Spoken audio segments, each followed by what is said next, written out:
Hi, welcome to the Queens Community Forum. My name is Kate Heege. I'm sorry I couldn't be with you in person today, but I hope it's okay that I spend a couple of minutes to explain to you why I volunteer with the Alzheimer's Association. So I started volunteering with the Walk to End Alzheimer's back in 2017. I started with Manhattan's Walk, and I've been working with the Queens Walk to End Alzheimer's Committee since 2021. Dementia has been in my orbit for a lot of my life. My paternal grandmother, Gertrude, lived with dementia when I was a child. She lived with my family for a while, one stop in a carousel of family members who took grandma on before becoming overwhelmed and passing her on to the next sibling. I didn't really know much about the disease until my mom was diagnosed with Alzheimer's. Back then, my 10-year-old brain just assumed that what was happening was just getting old. Grandma was in her 90s at that point, after all. But hindsight being what it is, I can now recognize the telltale signs. Grandma would give my sister and I money for the ice cream man, but then accuse my mom of stealing. She had a distinct change in visual perception and would be terrified that we were going to fall off a hill while driving on a very flat residential road.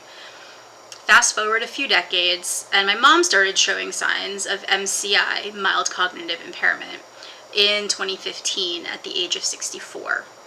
I would go down to visit and see millions of Post-it notes all over the place. She'd start to cook a meal, then decide to go take a shower with the pan still on the hot stove.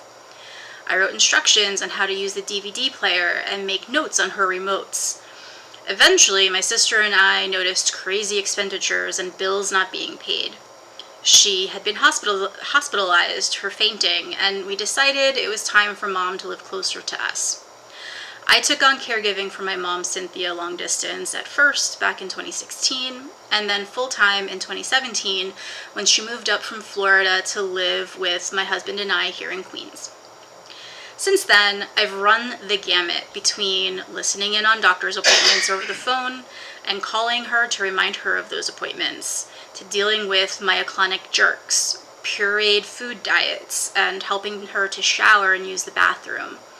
We've gone from reminiscing about good times to learning how to tactfully deal with questions about why we can't go visit relatives who've passed away. I've had to learn to care for the person who spent her life caring for me. Watching her dementia progress is heartbreaking, and it fills me with a sense of hopelessness. So, with my mom and her fight in mind, I decided to start fundraising for the Walk to End Alzheimer's.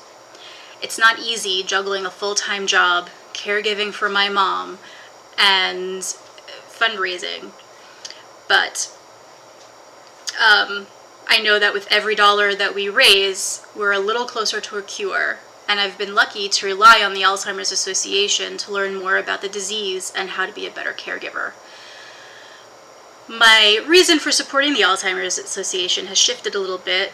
I have two nieces now. Haley is 5 and Melody is 3. Watching them grow up into tenacious, tiny humans makes me realize that I'm not just fighting to end Alzheimer's for my mom. I'm fighting to end the disease for Haley and Melody. I'm fighting to make sure that the next generation does not need to fear this disease or the heavy burden that caregiving brings.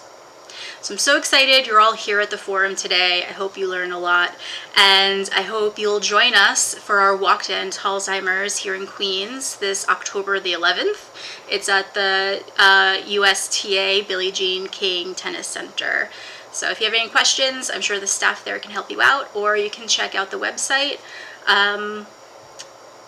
Thanks so much, and thanks for helping to end ALZ.